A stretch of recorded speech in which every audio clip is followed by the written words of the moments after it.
Stop for a moment. Do not skip this. This story is not just for listening. It is for changing your life. Before we begin, subscribe to JA Info Urdu, where you improve your English and your mindset together. This topic matters because many people listen, but very few people change. You may learn English every day, but if your mindset stays weak, your life stays the same. Let me tell you a real lifestyle story. Simple, honest, and powerful. There was a student who wanted to speak English well. Every time he listened to English, he felt slow and confused. He compared himself with others. They were fluent. He was not. Many times he said, "English is not for me. I am too weak." But one day, something changed. He stopped fighting the process. He stopped hating his mistakes. Every day, he listened to one short story. Not fast, not perfect. He listened again and again. He spoke alone.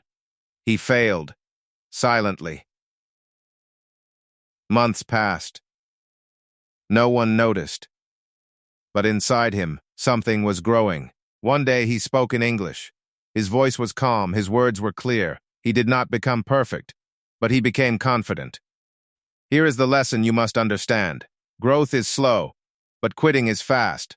First, accept where you are. Second, practice daily, even when you feel bored. Third, trust time. Time rewards effort.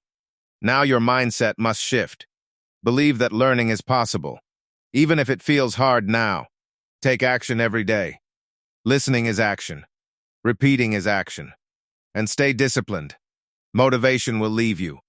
Discipline will save you. Let me ask you something. Why do you compare yourself with others? Why do you rush your journey? Why do you doubt yourself? You are not late. You are learning. Right now you may feel tired.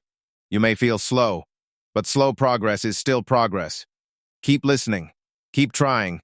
Keep believing. Subscribe to JA Info Urdu for more English listening stories that build your confidence and your future. This story can change your mindset, but only if you change with it. Remember this forever. If you don't stop, you will grow.